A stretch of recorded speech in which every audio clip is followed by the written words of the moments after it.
Hello everybody, my name is Chef Stanley Townsend and we're here today to share some tips and some tricks on how to make some tasty and nutritious dishes out of ingredients commonly found in the Edmonton Food Bank hamper. So stick around, we're going to have fun and we're going to get cooking. Keep it simple, keep it fun.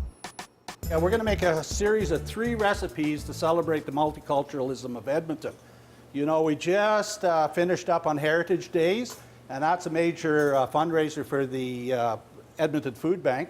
We didn't quite reach our goal, so we'd appreciate if you have any extra groceries or you might like to make a donation, please contact the Edmonton Food Bank. So the first dish we're going to make is chow mein. Now this chow mein is a big hit with the kids. It's completely vegetarian. We're going to start out with some dry chow mein noodles, and we're just going to put that into some boiling water for a couple of minutes. Now over here we have our celery already started, so that'll cook off a little bit. To that we're going to add some onion. We're also going to add a very nutritious dish. You know, one of my favorite ingredients is cabbage. So we're going to put that on, stir that up, just waiting to get some heat. So we've got our cabbage, our celery, our onions. These are all vegetables that will take a little longer to cook. And one of my favorite ingredients that's going to apply lots of protein, lots of flavor, are mushrooms. So we're just going to saute that up nicely. Of course, we're going to add Canada's 2 favorite spices to that, a little salt, and to kick it up a little bit, a little pepper. We're also going to add an Asian oil to this ingredient, to our ingredients, which is some sesame oil. And we're going to provide, a couple of teaspoons of soy sauce. And you can look at that. Cooking up quite nicely. I wish you could smell over television because this smells absolutely beautiful. And the next thing we're going to do is we're going to drain off our chow mein noodles, which have cooked for a couple of minutes. As you can see, can everybody get a good shot of that? The cabbage, the onions, the celery, the mushrooms, the wonderful flavors of the sesame oil. If you don't have sesame oil, you can use ordinary oil. And of course some soy sauce. Everybody has soy sauce, a couple of teaspoons of that. Let that cook off. Doesn't take very long. The secret and most nutritious ingredients in here are, of course, the mushrooms and the cabbage. Everybody loves cabbage.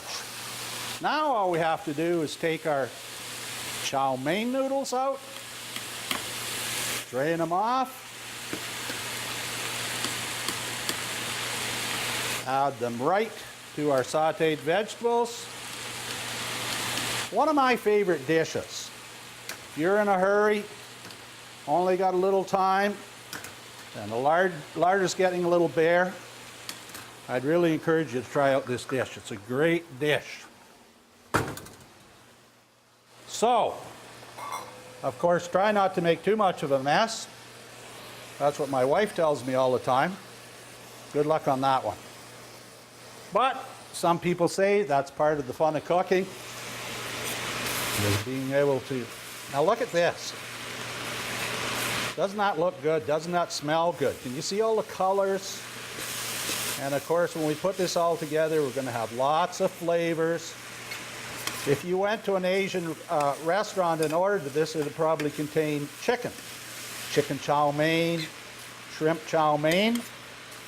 This has no chicken in it, but it's got the additional added flavors of those mushrooms and the cabbage, and that's just a beautiful dish. How much better does it get than that? So let's serve it up.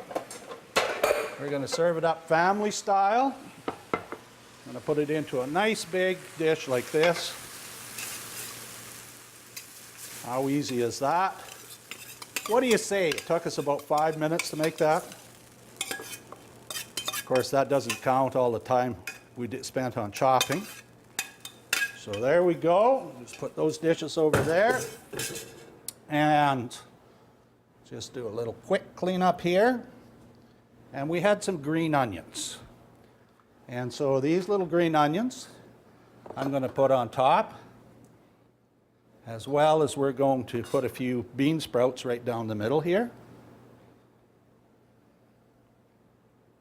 I forgot to include the bean sprouts, so we put a little green onion over there. And there you've got lovely, lovely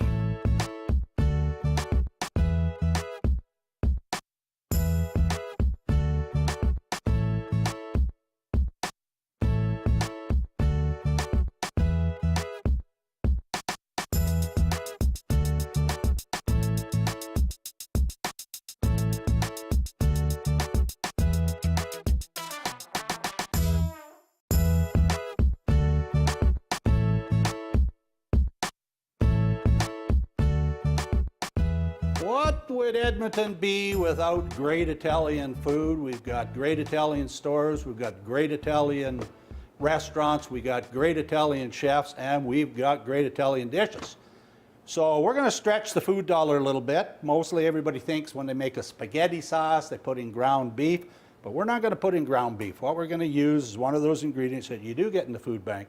We're going to use some tuna. So the first thing we're going to do is we're going to start out. We're going to put in some garlic, like that. Also, to kick it up a notch, hot and spicy, some chili flakes. Now, if you didn't have chili flakes, get some.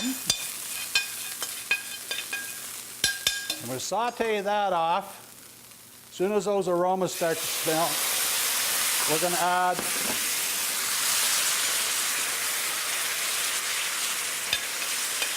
this is about a cup of diced tomatoes.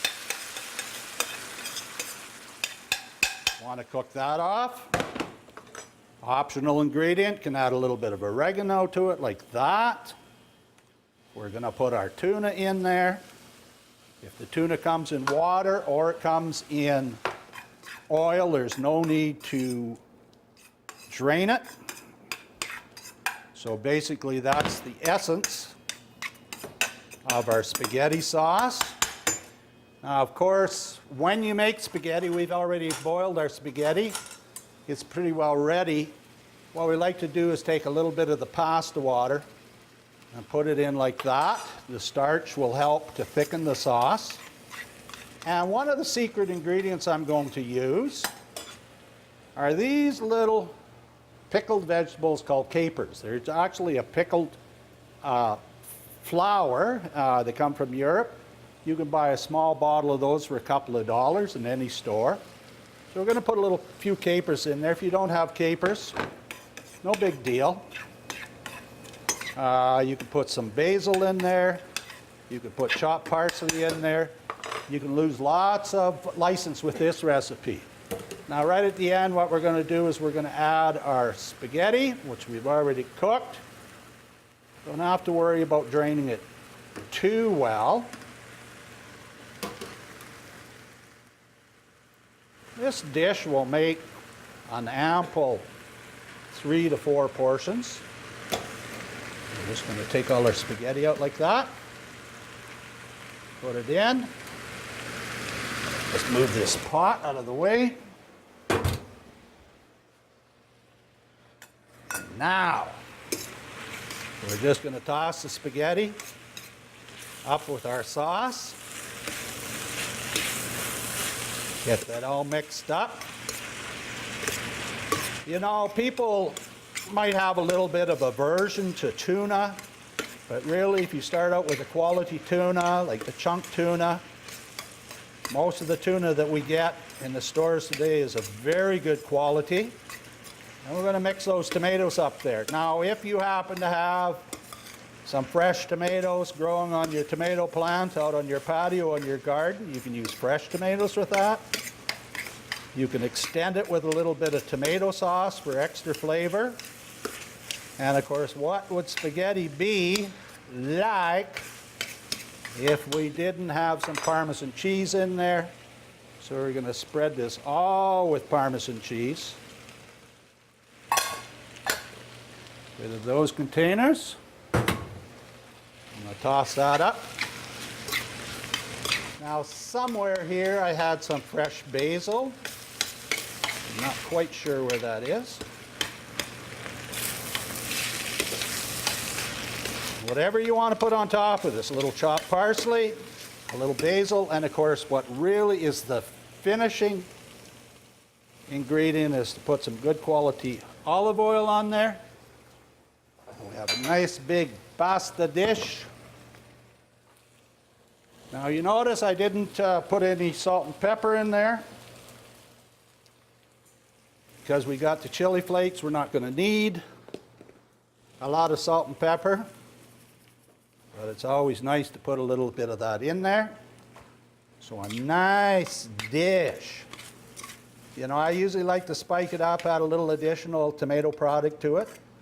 Hey, if you've got spaghetti sauce and you want to use that, fine. If you've got crushed tomatoes, you want to use that, fine. Whatever you like. And there we have beautiful, beautiful, big bowl of tasty spaghetti, tonato, mangia. This should be a big hit with the kids.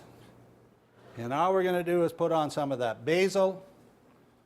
Whether we wanted to put the basil chiffonade is fine, or we just wanted to tear it up a little bit and sprinkle it across there. You know, this is a kind of a home-style recipe, so I like the basil to be kind of torn, because then you get a nice bite of the basil. And the last thing we're going to do is put a little more olive oil on there. And there you have it. What a beautiful dish. Hey, what can you make with a can of tuna? You can make this.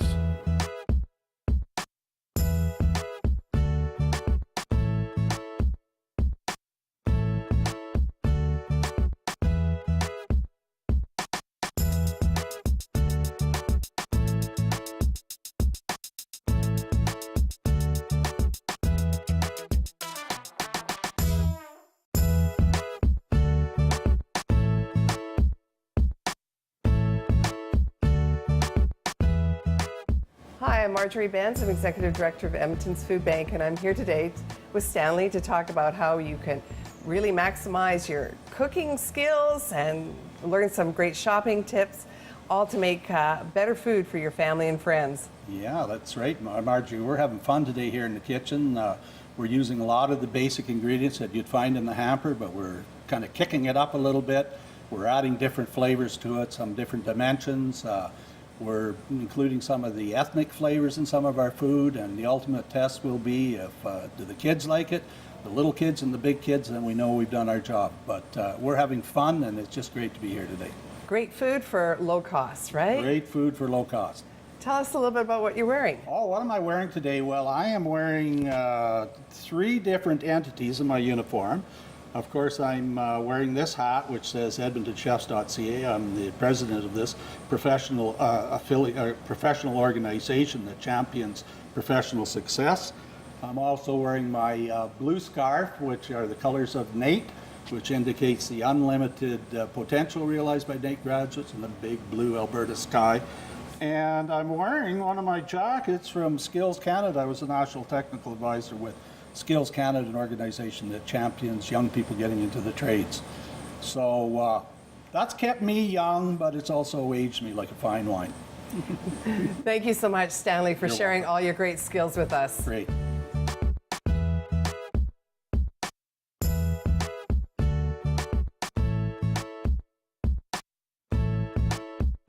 So we're going to make one of the favorite recipes in Edmonton, and it's called Borscht.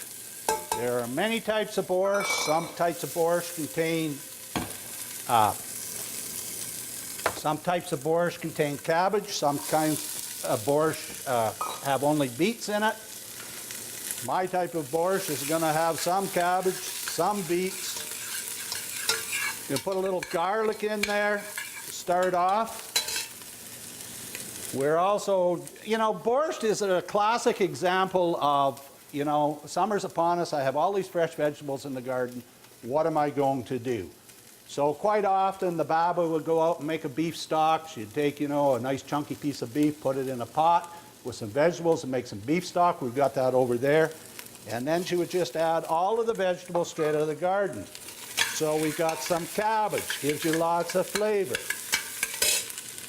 We got some green beans, some carrots, some nice diced potatoes we're going to throw in there. We're going to stir that all around. Can you see that past the steam? And of course, when you're doing vegetables like this, nice idea to add the seasonings right at the beginning. So we're going to put that salt in with the sauteed vegetables, and that salt will help to extract the moisture out of the vegetables, and we'll start building layers of flavor. Beautiful vegetables sauteing, and now we're going to add the hot beef stock to it. You can make your own beef stock. You can make the stock out of a powder. We're going to bring that back to a boil. And at this time, we're also going to add our cooked beets.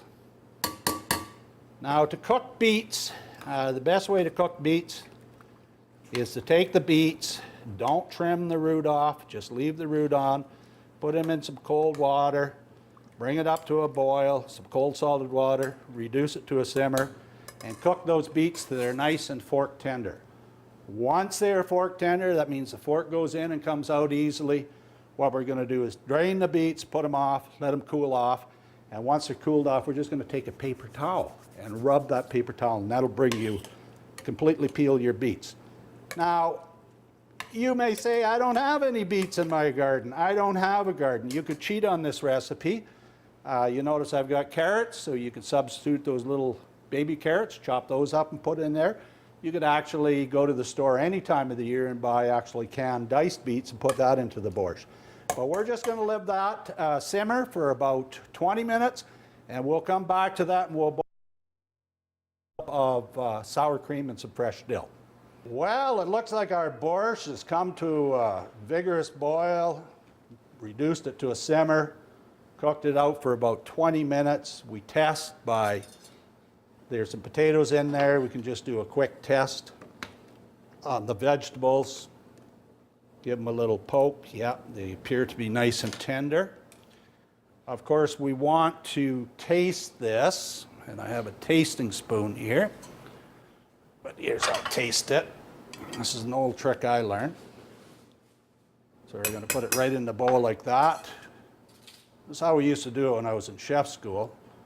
Put it into a plate like this allows us to take a look at the food, but also it cools it off. Ooh, mama, that tastes good. Now, borscht is a combination of all the yin-yangs of the flavors. You know, there's some salt in there. There's some sweetness in there, because certainly the beets are very, very high in sugar. There's a little bit of zing. What we're going to do to add a little bit of zing is to put a little vinegar in there. Now, that'll give the soup a little bit of acidity. Now, lots of people would just use ordinary white vinegar, which I have here. But one of the tricks I do is my wife makes beautiful pickled beets. So I just take some of the juice off the pickled beets. It's kind of sweet, sour, it's already flavored. I put that in there, I stir it around, and that's pretty well ready. Of course, we can adjust it a little bit, put a little pepper in it. First 3 dishes we made. Fast, quick. There's a little bit of mise en place on the borscht, but well worth it if you can learn how to make this borscht. And I'm going to tell you something about a soup like this. It tastes good today. It'll taste even better tomorrow. It'll taste even better after the day after. You can eat this borscht either hot or cold. So it's a nice summer dish, and it's also a nice winter dish. So we're just going to take a nice big scoop of that borscht. You can see there's lots of vegetables in there. I should do this a little more professionally. Take a big ladle of that soup. So you can take a look, as you can see, lots of nutritious vegetables. The beets I cut a little on the chunky side because the beets are the star of the show. And of course, has a very healthy diuretic action that you'll find out after you eat this soup. So we take that, and of course the last thing we can do is we're going to take a generous dollop of that sour cream, put that right in the middle, and then of course you want to stir that up into the soup. Some people actually stir the sour cream into the soup before they serve it, but I like to put a little dollop, and what would the soup be? I'm going into the garden and get some nice fresh dill. And the rest of the dill, put in the soup, hurt the flavors. So there we go. Beautiful, beautiful, hearty dish. You notice those first three dishes we made? All meatless. We use tuna as a substitute with the spaghetti. We use mushrooms as a substitute. Get that meaty type of a flavor with the chow mein. And of course, this is a completely vegetarian dish. Doesn't have to be completely vegetarian, well, with the exception of the beef stock. Some people will actually take ground beef and saute the ground beef off with the vegetables and put a little ground beef in there. But that's a beautiful dish. If you want it to be completely vegetarian, of course, you use a vegetable stock. Some people use chicken stock. You can either make your own, you can purchase it, you can get the bouillon cubes. It's not a big chore. But let me tell you, I think the only one Ukrainian word I know is the borscht, and that would really describe the heartiness of that soup.